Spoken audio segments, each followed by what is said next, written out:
MZN 1 belum terlihat gambarnya. Ini saya sudah share, mungkin jaringan di sekolahnya nih yang buat nggak terlihat. Jadi tolong distabilkan dulu kalau nggak jaringannya. Atau dikeluar dulu nanti masuk lagi. Coba dites dulu. Oke, soal nomor 1. Banyak generasi muslimah milenial Indonesia menjadi fans K-pop. Mereka menunjukkan identitas sebagai fan kelompok musik Korea ini dalam bentuk gaya berbusana. Pada prinsipnya, praktik berbusana ini menunjukkan gejala, ya. Yang pertama ada yang namanya mobilisasi budaya, akulturasi budaya, afirmasi budaya, asimilasi budaya. Ya, sebelumnya mobilisasi. Mobilisasi ini artinya perpindahan. Ya, perpindahan. Itu yang disebut dengan mobilisasi, perpindahan. Nah, yang kedua itu ada akulturasi. Akulturasi itu apa? Perpaduan dua kebudayaan tanpa menghilangkan budaya lama. Itu yang disebut dengan akulturasi. Ya. Dan selanjutnya ada yang namanya afirmasi. Mari kita lihat apa arti afirmasi.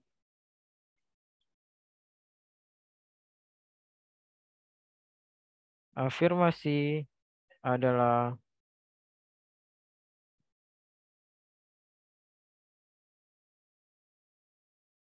keteguhan.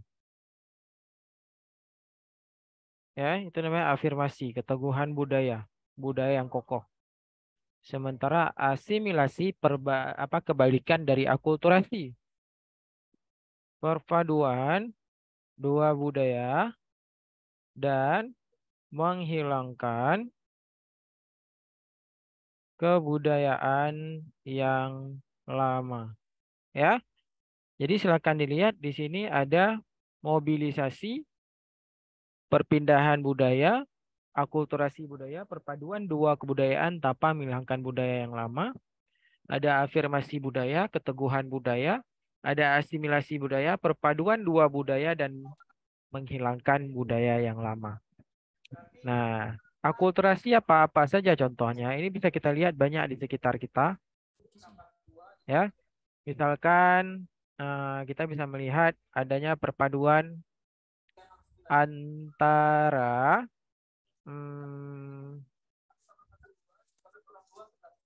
budaya Hindu, ya, Hindu dengan budaya Islam. Jadilah budaya tepung tawar. Tahu tepung tawar? Nah, itu budaya, kalau bahasa lainnya budaya pesiju, ya. Nah, itu adalah contoh dari akulturasi budaya antara budaya Hindu dengan Islam. Lahirlah budaya tepung tawar. Misalkan lagi, antara musik Jawa dengan musik Portugis. Lahir musik keroncong. Nah, perpaduan dua budaya. Sehingga lahir musik keroncong tadi. Nah, jadi kulturasi budaya ini perpaduan dua kebudayaan dan dipadukan. Istilah lebih simpelnya A tambah B sama dengan AB. Ya. Nah, kalau mobilisasi budaya perpindahan, ini nggak ada perpindahan, ya.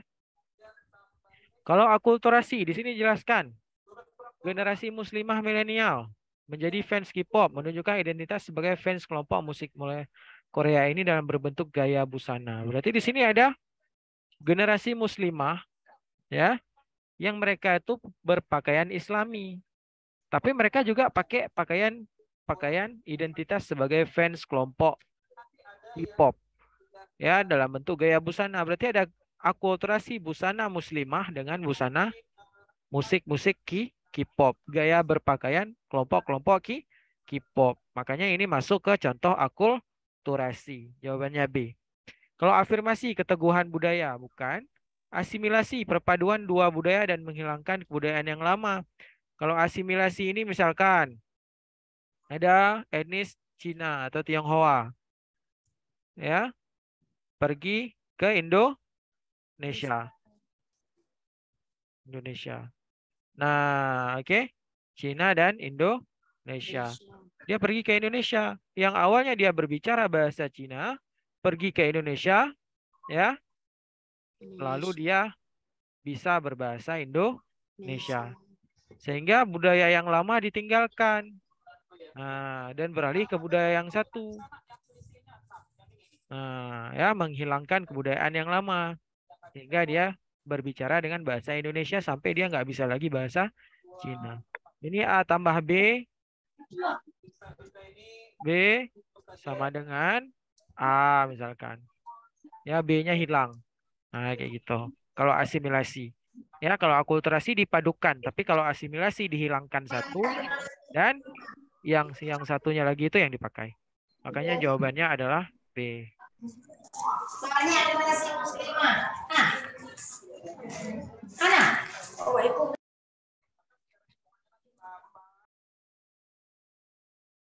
Oke, paham ya sampai di sini. Sekarang kita lanjut ke soal nomor 2.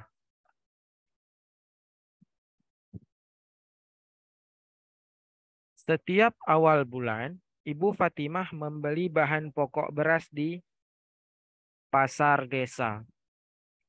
Ya, karena harga lebih murah jika dibandingkan dengan harga beras di supermarket. Beras itu kemudian diberikan kepada tetangganya yang tergolong dalam kelompok fakir miskin. Motif yang dilakukan oleh Ibu Fatimah dapat dikelompokkan sebagai, silakan dijawab di kolom komen.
Baik, kita bahas ya. Ini rata-rata jawabnya di motif sosial.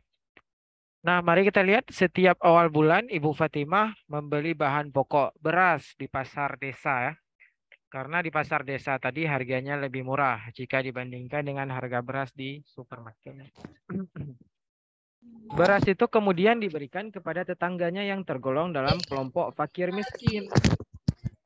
Motif yang dilakukan oleh Ibu Fatimah dapat dikelompokkan sebagai motif apa? Nah, motif budaya. Budaya itu apa? Tradisi ya. Budaya itu lebih kental dengan yang namanya tradisi. Tradisi itu budaya. Ada motif ekonomi, ya. Kalau motif ekonomi berarti ini tradisi, ya. Ada motif ekonomi. Kalau motif ekonomi berarti motif yang berhubungan dengan keperluan hidup. Motif agama berarti berhubungan dengan nilai religius. Ada motif sosial yang berhubungan dengan nilai kemanusiaan. Nah, kita lihat di atas. Ya, ibu ini kasih beras kepada fakir miskin. Karena fakir miskin ini mungkin tidak beras di rumahnya. Ya. Nah, motif dia memberikan beras kepada fakir miskin itu adalah motif, ya, jelas sekali ya. Ini adalah motif sosial karena berhubungan dengan nilai kemanusiaan. Ya, benar memang di sini ada motif ekonomi juga, tapi ini ceritanya tentang ekonomi. Tapi disanya motif tujuannya apa? Untuk nilai kemanusiaan. Walau kita lihat di sini ada disinggung tentang motif ekonomi juga. Tapi motif ekonomi di sini itu lebih kepada hal-hal yang apa namanya ceritanya. Ya, motif ekonomi hanya ceritanya saja, tapi tujuan dari cerita ini adalah motif sosial. Makanya yang ditanya tujuan, bukan ceritanya. Jadi jawabannya adalah D, motif sosial.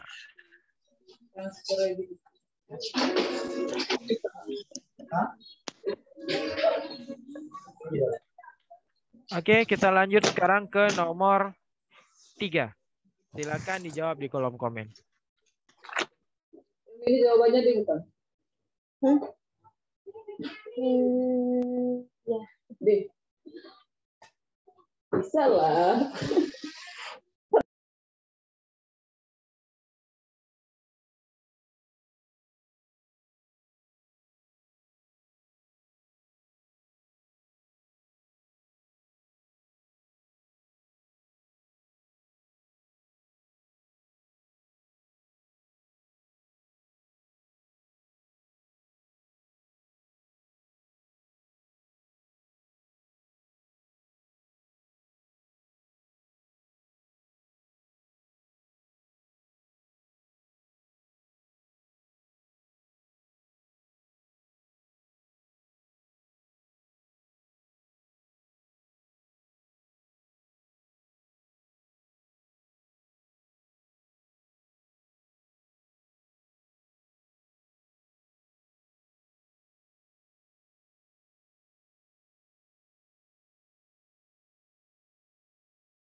Baik, sekarang kita bahas soal nomor 3. Ya. Pak Amir merubah jenis tanaman di ladangnya setelah melakukan refleksi. Refleksi ini artinya apa? Refleksi itu artinya adalah introspeksi ya. Introspeksi itu artinya lebih tepat mempelajari hal-hal yang udah lalu. Itu namanya refleksi. Nah, refleksi terhadap kegagalan panen akibat ketidakpastian cuaca pada tahun tanam sebelumnya. Ya. Apa yang dilakukan oleh Pak Amir ini menunjukkan bahwa tindakan manusia dipengaruhi oleh. Nah, di sini kita bisa lihat bahwa dia tuh mengetahui atau melihat refleksi karena tahun kemarin kegagalan panen dia karena ketidakpastian cuaca pada tahun tanam sebelumnya. Jadi kenapa Pak Amir melakukan itu? Karena menunjukkan bahwa tindakan manusia dipengaruhi oleh faktor. Kalau dibahas faktor cuaca berarti alam. Ya. Karena di sini dibahas tentang ketidakpastian cuaca.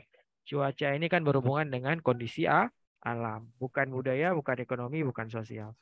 Ya, berhubungan dengan iklim. Jadi makanya Pak Amir melihat tanamannya itu mungkin sebelumnya kemarau, maka dia harus pakai pupuk yang cocok dengan musim kemarau. Ketika musim hujan, pupuk apa yang cocok? Makanya dia melakukan refleksi. Makanya jawabannya adalah A, faktor alam. Belum mulai kan. Ini harus nampak kamu kan? Ini si Baik, Hurun nih. baik. Sekarang kita lanjut.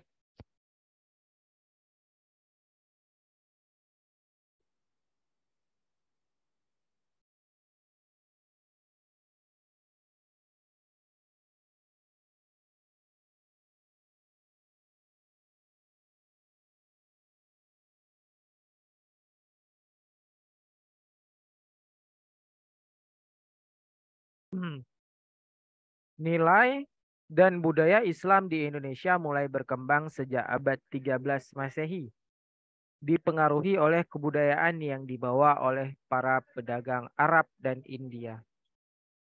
Ya, perkembangan Islam ini menunjukkan, coba dilihat soalnya, ya, nilai dan budaya Islam di Indonesia mulai berkembang ya sejak abad ke-13 Masehi. Agama pertama yang ada di Nusantara adalah agama Hindu ya. Habis Hindu masuk agama Buddha. Setelah itu baru masuk Islam. Jadi nilai dan budaya Islam di Indonesia mulai berkembang sejak abad 13 Masehi. Dipengaruhi oleh kebudayaan yang dibawa oleh para pedagang Arab dan India. Perkembangan Islam ini menunjukkan bahwa agama Hindu dan Buddha masuk di abad 1 Masehi.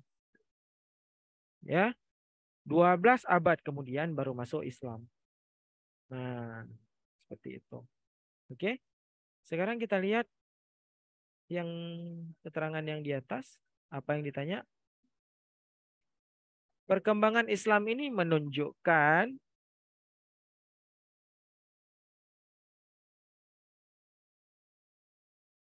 letak astronomi berpengaruh terhadap budaya penduduk. Betul? Letak astronomi berpengaruh terhadap budaya penduduk. Tadi dijelaskan di bawah bahwasanya perkembangan Islam ini menunjukkan di sini disinggung nilai dan budaya Islam sehingga sejak abad 13 Masehi dipengaruhi oleh kebudayaan yang dibawa oleh para pedagang Arab. Jadi berhubungan astronomi berpengaruh terhadap budaya penduduk.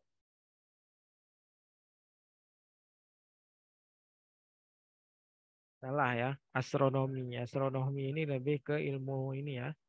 Ilmu tentang bintang-bintang ya. Jadi nggak ada hubungan astronomi. Nah, jadi nggak ada hubungannya dengan Indonesia. Letak astronomi juga salah. Sini nggak ada astronomi. Karena astronomi ini ilmu tentang bintang ya. Nah, letak geografis berpengaruh terhadap mata pencaharian. Letak geografis berpengaruh terhadap budaya penduduk. Maka jawabannya apa? Jawabannya adalah, mari kita lihat soalnya lagi tadi. Apa dijelaskan?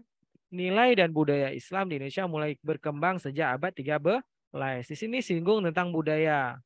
Di sini disinggung tentang pedagang Arab dan India. Kenapa? Karena jelas sekali ya. Karena letak geografis berpengaruh terhadap budaya penduduk. Ya, karena dulu daerah Nusantara Indonesia itu sering disinggahi oleh para pedagang-pedagang Arab dan India. Kenapa? Karena letak geografis Indonesia itu sangat strategis. Nah, jika kita lihat di peta, sekarang kita buka peta ya. Peta dunia.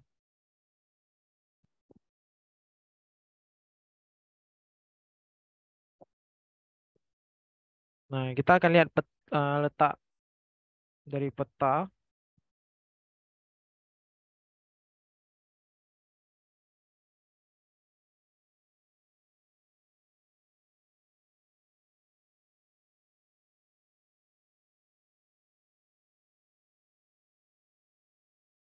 Nah, jika kita lihat peta, nah coba lihat semua peta. Indonesia itu ada di sini. Ini Indonesia, ya. Arab itu ada di sini, daerah sini. India itu ada di sini. Eropa itu ada di sini. Jadi, ini adalah daerah Cina. Orang Eropa itu suka berdagang ke Cina. Ketika mereka berdagang ke Cina, kalau lewat daratan terlalu jauh, terlalu lama, dan dulu nggak punya yang namanya mobil ya, makanya mereka pakai jalur laut. Jadi mereka mengitari dari sini, belok ke sini, jalan, dan sampai ke Indonesia. Jadi otomatis ketika mereka mau ke Cina, karena Cina banyak rempah-rempah dulu, otomatis mereka harus melewati Indonesia.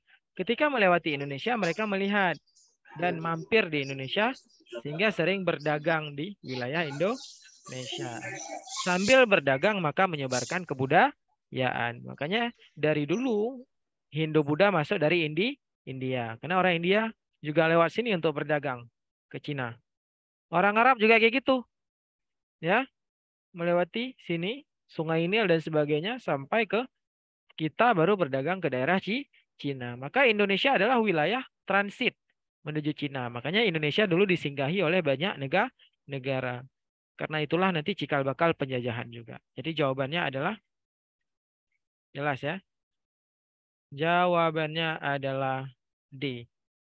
Letak geografis berpengaruh terhadap budaya penduduk.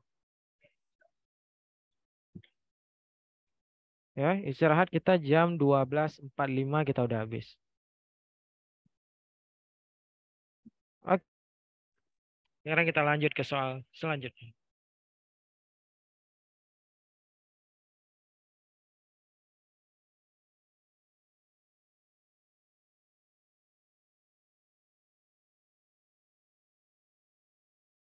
Nah, ini soal ekonomi nomor 5. Nomor 5 dan nomor 6. Silakan dijawab, waktunya 5 menit. 2 soal langsung dijawab di kolom komen, setelah itu Bapak bahas.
Baik, sekarang kita bahas ya. Dua soal ini. Ya, 5C6A, 5C6D, 5C6A. Oke, kita bahas dulu nomor 5. Pada waktu makan, seorang muslim diajarkan untuk menghabiskan dan tidak menyisakan makanan.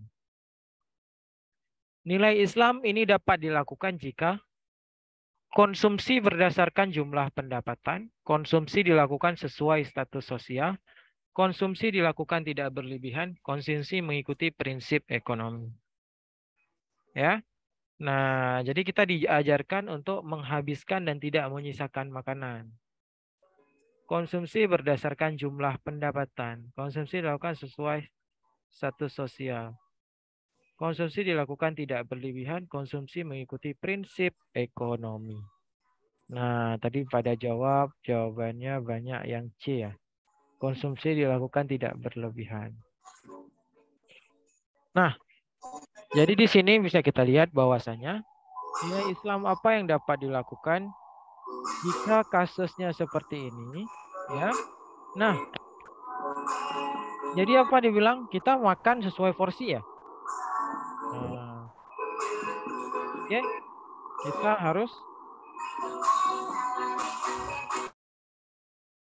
kita harus makan sesuai dengan apa yang kita sediakan. Atau kita harus menghabiskan apa yang kita punya.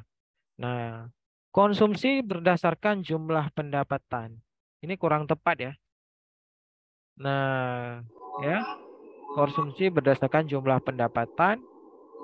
Tapi kita simpan dulu karena di sini dijelaskan bahwasanya pada waktu makan seorang muslim diajarkan untuk menghabiskan dan tidak menyisakan makanan.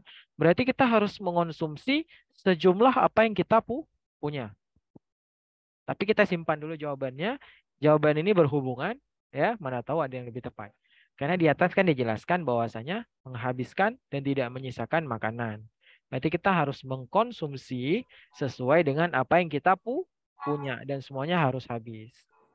B, konsumsi dilakukan sesuai status sosial. Ini enggak ya. Karena di atas tidak disinggung tentang status sosial. Ya, bahkan di atas dibilang kita harus menghabiskan apa yang kita punya. C, konsumsi dilakukan tidak berlebihan. Oke, di sini karena dijelaskan bahwasanya kita tuh harus mengonsumsi sesuatu jangan berlebihan. Ya, tapi di atas dijelaskan pada waktu makan seseorang muslim diajarkan untuk menghabiskan dan tidak menyisakan makanan. Nah, tapi di sini dijelaskan bahwa konsumsi dilakukan tidak berlebihan. Apa maksudnya? Kita wajib makan sebagaimana kita sanggup. Sanggupnya makan segini, taruh segini. Sanggupnya makan segini, kita taruh segini. Sanggupnya makan segini, maka taruh segini. Yang D, konsumsi mengikuti prinsip ekonomi.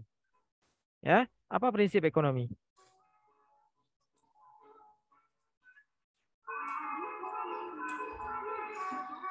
Ada yang tahu prinsip ekonomi apa?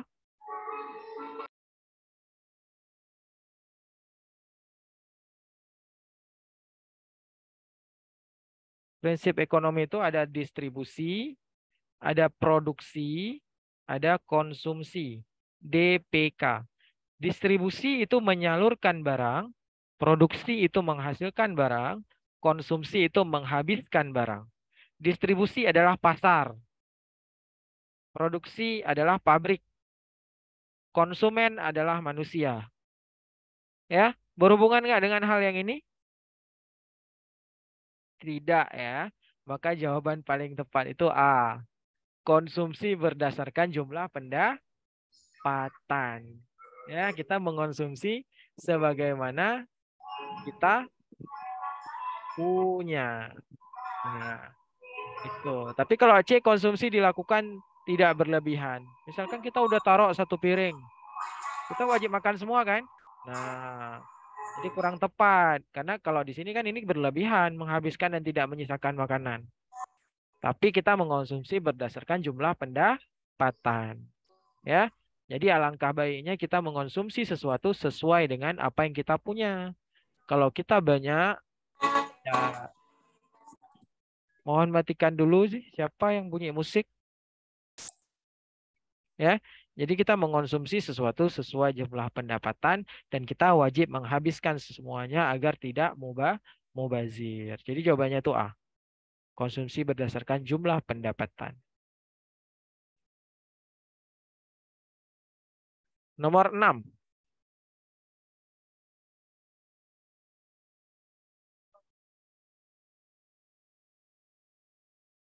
Pak Ahmad memberikan pinjaman tanpa bunga kepada usaha informasi yang dimiliki oleh beberapa warga Muslim di kota Surabaya.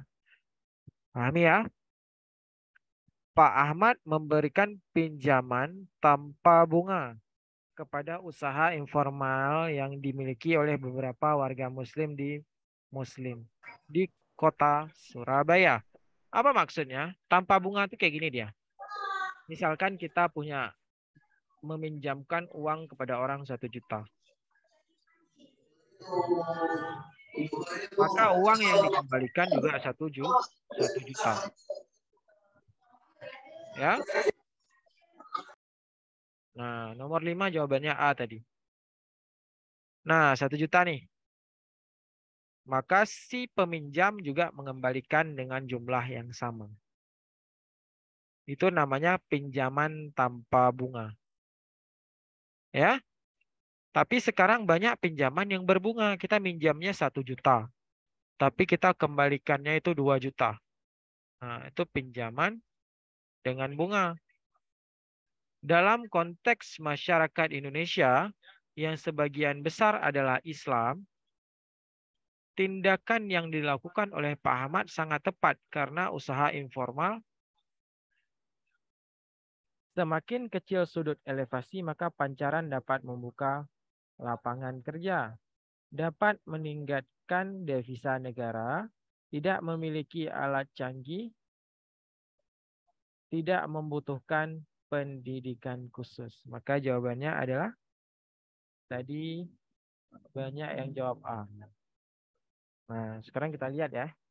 Apa makna dari sudut elevasi?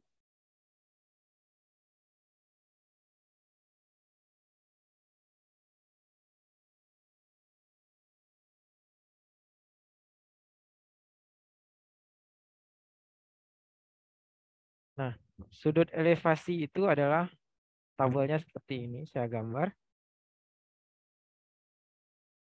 Ya.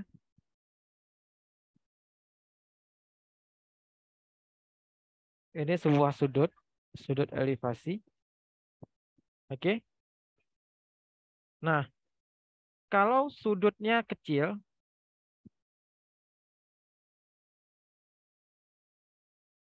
maka lapangan pekerjaan akan semakin kecil.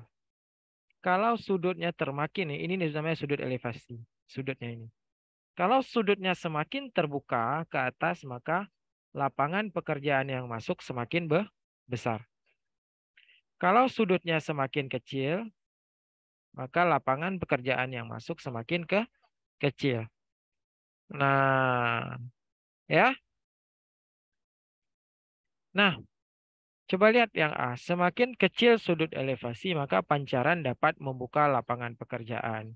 Benar, kecil dapat membuka lapangan pekerjaan. Semakin besar sudut elevasi, maka pancaran dapat semakin membuka lapangan pekerjaan. Makanya tadi Pak Ahmad memberikan pinjaman tanpa bunga agar lapangan pekerjaan semakin naik ke atas. Karena orang-orang meminjam tanpa bunga, sehingga dapat berpengaruh pada UMKM, banyaknya terbentuk toko-toko, banyaknya yang membentuk bisnis, karena Pak Ahmad tadi memberikan pinjaman tanpa bunga. Karena itu sudut elevasi yang kecil tadi, maka kecil saja dijelaskan di soal pancarannya dapat membuka lapangan pekerjaan. Semakin besar maka semakin gede lapangan pekerjaannya. Maka jawabannya adalah A. Ini sudut elevasi ya. Nah, di sini agak sulit saya jelaskan karena dia ada tabelnya, ya, ada grafiknya, sudutnya. Itu lebih akan memakan waktu lama kalau kita bahas bab ini. Jadi saya bahas secara singkat saja. Oke, jawabannya adalah A.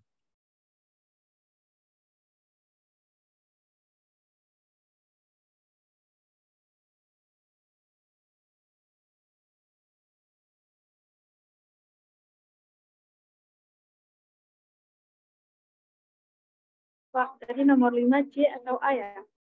Nomor berapa? Nomor 5. Nomor 5. Bentar, saya tarik soalnya. Nomor 5 itu A. Konsumsi berdasarkan jumlah pendapatan. Ya, nomor 5A.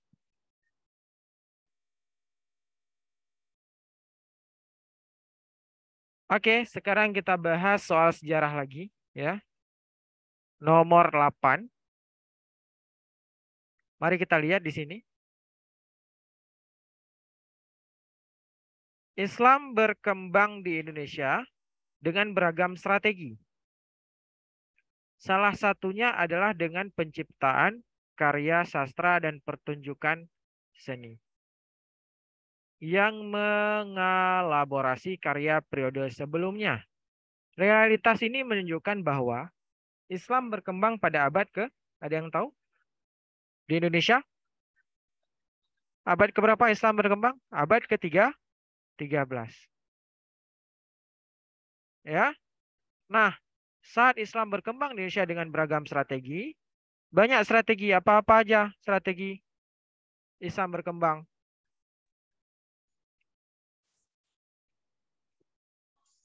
Ada strategi Perkawinan, perdagangan, Oke, perkawinan, perdagangan. Ada apa lagi?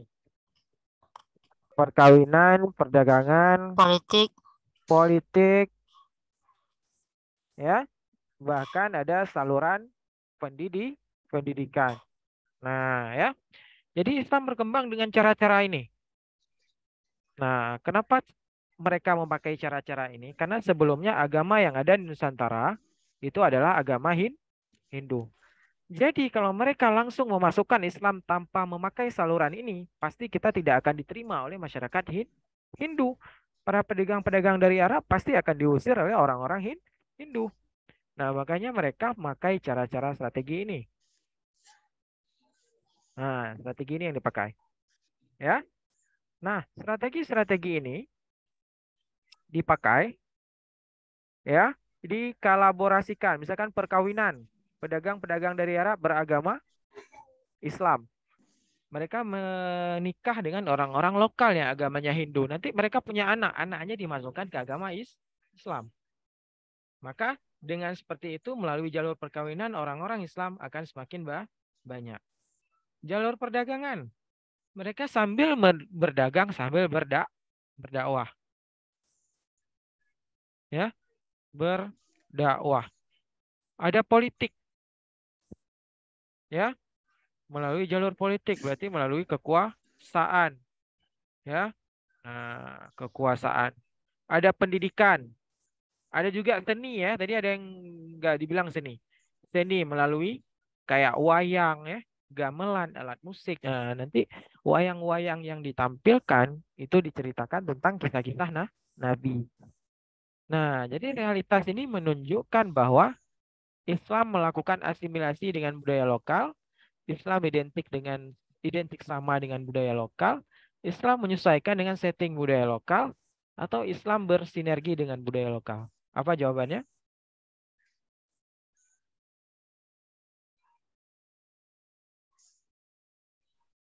Jawabannya adalah C. Islam menyesuaikan dengan setting budaya lokal. Jadi kita menyesuaikan dengan budaya yang ada. Kita tidak mau merubah budaya orang-orang di sana, tapi kita setting nih bagaimana budaya kita agar bisa sesuai dengan budaya orang-orang Hindu. Jadi jawabannya adalah D. Islam menyesuaikan dengan setting budaya lokal. Karena di sini ada jelaskan ya, mengelaborasikan ya, berarti memadukan. Berarti disetting, disesuaikan ya. Itu dia.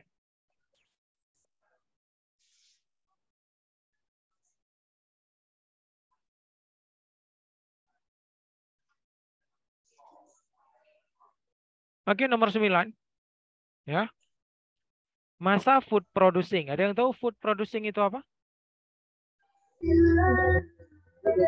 Masa memproduksi makanan. Ini Pak. Iya, benar ya. Masa memproduksi makanan. Ini adalah masa yang ada di masa pra-aksara. Pra-aksara.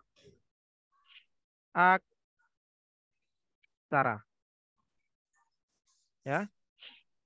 Maaf ya tulisannya agak sedikit jelek karena agak susah ya nulisnya di sini. Nah, ini adalah salah satu masa yang ada di masa pra-aksara. Dapat dipahami sebagai perkembangan peradaban manusia. Yang mana dulu mereka yang namanya food gathering ya. Dulu namanya food gathering. Food gathering itu artinya mengumpulkan makanan. Kalau food producing menghasilkan makanan. Jadi berubah. Lebih canggih ya. Makanya disebut dengan peradaban. Di sini mereka sudah bisa menghasilkan makanan.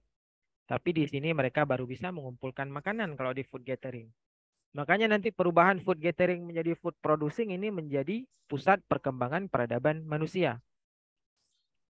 Nah, yang mampu memproduksi barang kebutuhan pangan tanpa harus berburu dan meramu ya. Berburu dan meramu inilah masa praaksara atau masa food gathering. Jika dikaitkan dengan ajaran Islam, konsep ini bersesuaian dengan cerita. Silakan jawab di kolom komen.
Mari kita bahas ya. Jadi di sini ada penyesuaian ya. Yang dulunya itu menghasilkan makanan, mengumpulkan makanan di masa food gathering menjadi memproduksi makanan di masa food producing. Konsep ini bersesuaian dengan cerita. Ada yang tahu tafsir Nabi Yusuf tentang apa? Tafsir Nabi Yusuf, ada yang tahu tentang apa? Nah, tafsir Nabi Yusuf ini berkaitan dengan masa paceklik dan masa Binatang ternak. iya. Oke. Nah, jadi tafsir Nabi Yusuf ini menceritakan bahwasanya ada masa di mana itu ada 7 tahun masa panen dan nanti ada 7 tahun masa kemarau. Dalam artian ketika panen, masyarakat disuruh untuk mengalokasikan seluruh hasil panen untuk agar lebih berkah, jangan dibuang-buang. Dan di sini kita bisa mengolah mana makanan-makanan yang bisa benar-benar ditanam kembali, diolah kembali, karena ke depan kita bakal mengalami 7 musim kemarau. Nah, jadi di sini mereka akan memikirkan di masa kemarau, tanaman-tanaman apa yang bisa ditanam, tanaman-tanaman apa yang bisa diproduksi. Karena di masa ini subur, tapi di masa next yang akan datang itu bakal kemarau. Ya, kalau persembahan Habil dan Kabil tentang apa? Ada yang tahu? Penyembelihan binatang ternak. Ya, Habil memberikan apa? Binatang kambing yang bagus. Oke, betul. Kalau Kabil, Buah-buahan busuk. buah-buahan busuk ya. Nah, membawa buah-buahan busuk dan dikurbankan kepada Allah. Sehingga Kabil jadi sama Habil dan Habil dibunuh. Ya.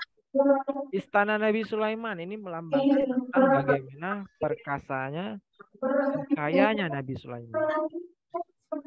Pembuatan perahu Nabi Nuh. Ya. Berarti di sini pembuatan perahu Nabi Nuh akan ada bencana alam besar seperti banjir. Maka Nabi Nuh itu mengajak majikan untuk bergotong royong untuk melakukan namanya pembuatan perahu. Nah, ya. Jadi jawabannya apa? Di sini food producing menjadi food gathering. Dulu kenapa food producing menjadi food gathering? Karena masyarakat tahu bahwasanya ya, ketika mereka asik mengumpulkan makanan, maka ada satu masa nanti makanan tidak bisa dikumpulkan lagi karena berbagai faktor alam. Banjir, bencana alam, sehingga mereka harus belajar menghasilkan makanan. Karena nanti ada satu masa di mana makanan tidak bisa dihasilkan karena apa? Karena faktor alam. Bisa jadi bencana, gempa, banjir, musim, dan sebagainya. Makanya manusia praaksara dulu menghasilkan makanan. Tidak mau lagi mengumpulkan makanan. Karena kalau mengumpulkan makanan itu tidak pasti. Kalau menghasilkan makanan maka itu pasti dan bisa dimakan sepanjang musim. Dan ini berhubungan erat dengan tafsir Nabi Yusuf. Ya, yang merekomendasikan bahwasanya ada masa di mana paceklik dan ada masa di mana nanti makanan tumbuh subur. Dan ini paling berkaitan dengan tafsir Nabi Yusuf, dari food gathering berubah jadi food producing. Sementara Habil dan Kabil ini pengorbanan ya, yang satu tentang sapi, hewan ternak, yang satu tentang buah-buahan, dan buah-buahan ini dikorbankan kepada Allah. Jadi nggak ada hubungan dengan food gathering dan food producing. Maka jawabannya adalah A, tafsir Nabi Yusuf. Ya.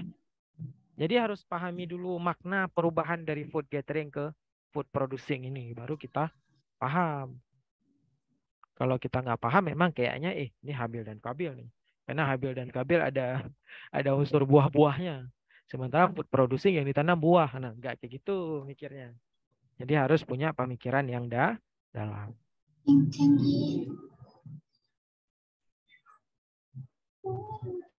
Oke, nomor 13 ya. Ini geografi. Geografi nanti sama Bu Putri. Saya nggak bisa geografi. Oke, nanti sama Bu Putri geografi belajar. Oke, kita bahas lagi tentang perang dagang ya, antara Cina dan Amerika. Nomor 11.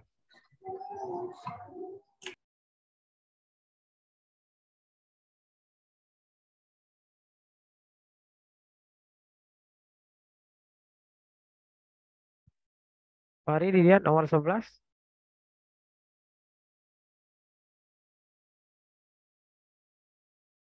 Agak susah ya soalnya karena turun naik. Kita ambil soal nomor 12 saja.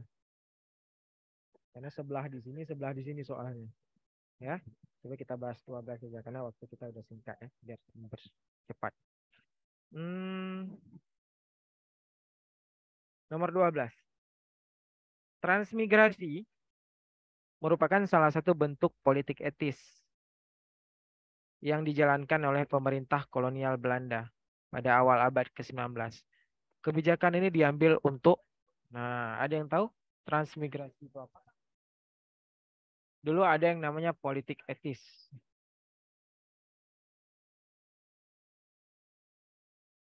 Ya, politik etis. Nah, politik etis ini adalah politik balas budi dari pemerintah kolonial kepada masyarakat kita, masyarakat pribumi. Ya. Kenapa? Karena agar selama ini penjajahan yang dilakukan oleh Belanda mempunyai balas budi yang baik. Politik etis itu terbagi 3. Ada yang namanya imigrasi,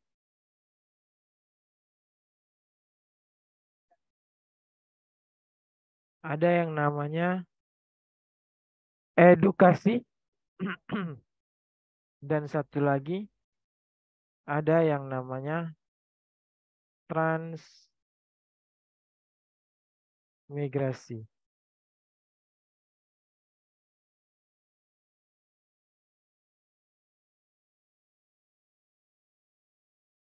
Jadi ada 3 ya. Imigrasi, edukasi, transmigrasi. Nah, imigrasi ini seperti apa? Imigrasi ini adalah memindahkan, bukan imigrasi ya, maaf, irigasi. Irigasi. Sorry, saya salah. Irigasi.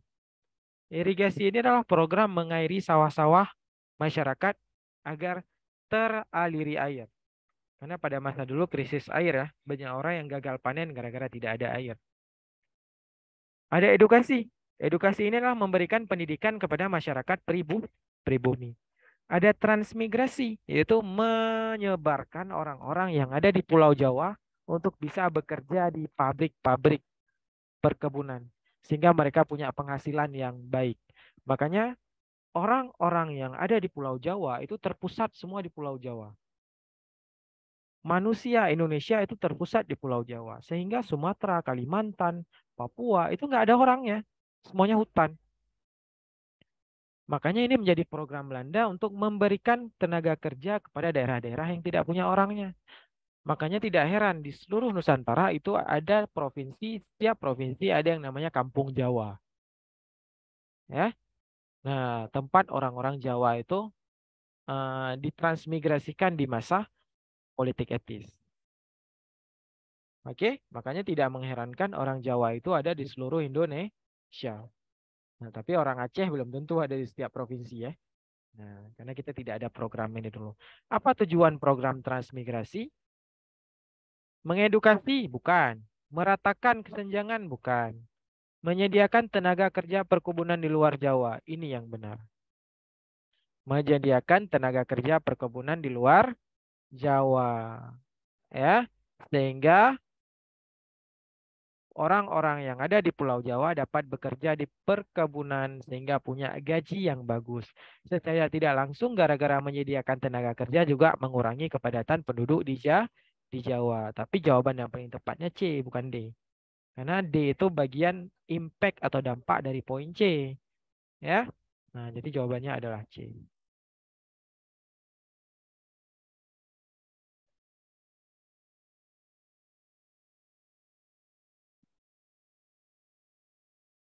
Oke, nomor 13 dan nomor 14 kita bahas 2 soal lagi sebelum kita keluar dari jam 12.40.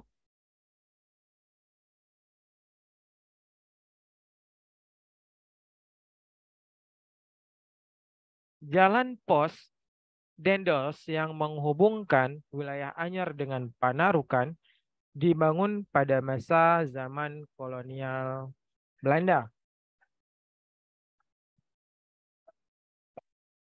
Perubahan dan perkembangan pemerintahan dari masa ke masa telah menyebabkan perubahan awal fungsi jalan tersebut. Kecuali, mari kita lihat jalan Ah, ini ya.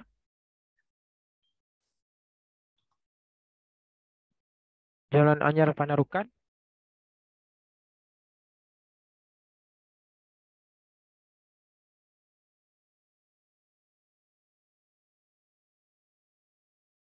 Nah, coba dilihat jalannya luas ya.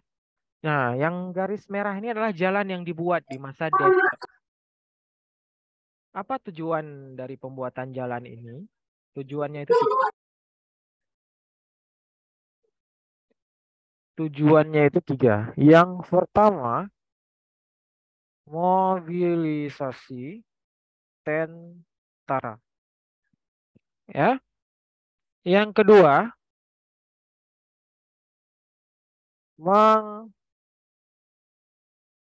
mengantisipasi serangan Inggris. Yang ketiga, itu karena angkut hasil kebun. Makanya dibuat tiga jalan ini oleh si Dendels. Jalan apa namanya? The Groot Postweg. Jalan dari Anyer ke Panarukan. Nah, jalannya panjang. Ya. Makanya tidak heran jalan ini yang menyebabkan yang namanya terbentuknya sebuah sistem apa? Kerja paksa. Nah, kalau pernah dengar sistem kerja paksa, inilah sistem kerja paksa yang dilakukan oleh si Dendels. Oke. Nah, sistem kerja paksa dalam pembuatan jalan The Groot Postweg. Balik lagi ke soal tadi. Apa fungsi jalan tersebut? Yang sudah saya jelaskan tadi. Untuk pertunjukan seni budaya, betul? Itu salah, Pak. Mobilisasi militer, Betul. aktivitas ekonomi, memperbaiki kualitas pertanian juga betul. Jadi jawaban yang betul. benar adalah A, karena Ah, kecuali. Oh ya, Pak.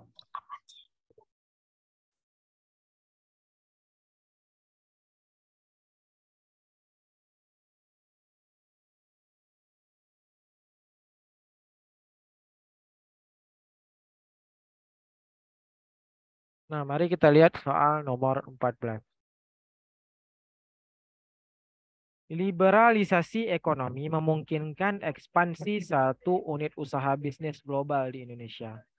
Salah satu usaha global yang menjamur adalah retail fast food, yang termasuk usaha retail ini adalah fast food itu apa? Makanan cepat saji. Haji.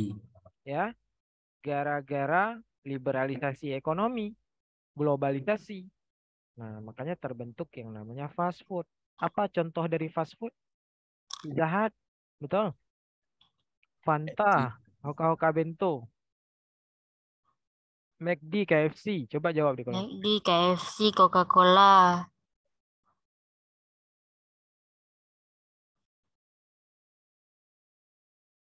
CFC, KFC, TFC.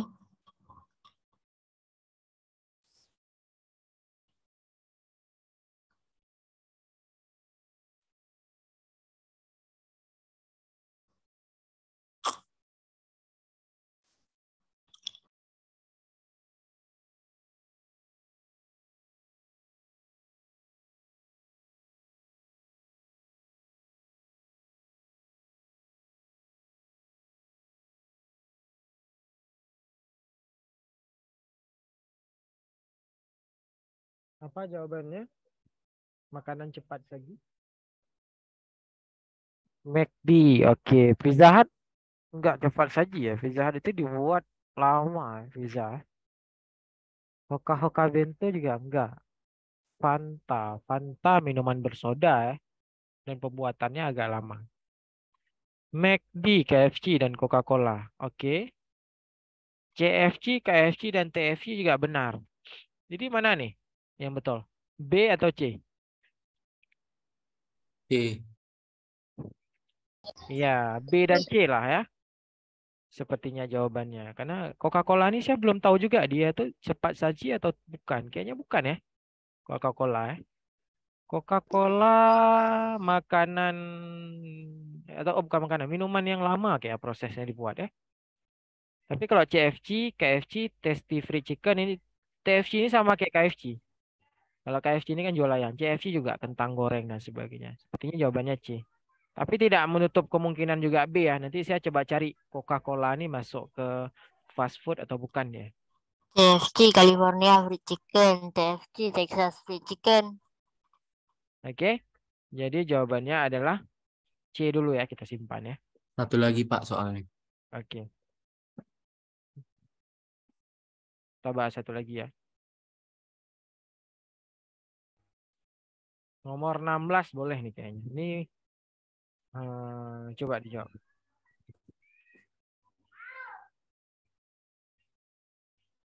Ini ada gambar ya, Malaysia. Ini kan Twin Tower ya. Menara kembar. Menara kembar Malaysia yang terkena asap ya. Ini asap.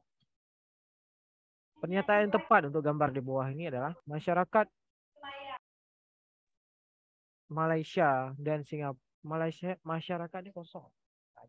Masyarakat dan Singapura dapat beraktivitas secara normal, betul? Enggak ya. Karena asap nggak nampak, jarak pandang menipis kan. Kalau kita bawa mobil ada asap, maka nggak nampak. Pesawat juga lebih-lebih ya di udara, mereka nggak bisa terbang. Aktivitas warga Malaysia tidak terhalang dengan adanya asap. Nggak mungkin. Asap pembakaran lahan di Sumatera dan Kalimantan mengganggu aktivitas warga negara Malaysia. Benar? Oke. Warga Singapura, nggak ada Singapura Twin Tower. Ini Twin Tower ini ada di Malaysia. Jadi jawabannya adalah C. Istirahat Pak. Oke, udah habis ya jamnya. Next besok pertemuan terakhir ya.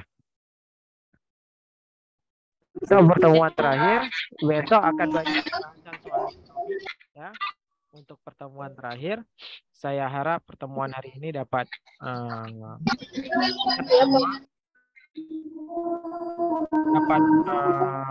menjadi pelajaran, menjadi pengetahuan baru bagi kita semua untuk beberapa soal. Karena kalau kita bahas materi nggak akan mungkin sempat terkejar, jadi kita hanya membahas soal, dari soal baru kita analisa ke materi. Oke, waktu sudah menunjukkan jam 12.43. Semoga pembelajaran hari ini bermanfaat ya. Mohon maaf apabila ada kata-kata yang tidak mengenakan. Wabillahi taufiq wal hidayah. Assalamualaikum warahmatullahi wabarakatuh. Waalaikumsalam warahmatullahi wabarakatuh. Makasih Pak. Ya, sama-sama. Terima kasih Pak ya. Makasih, Pak.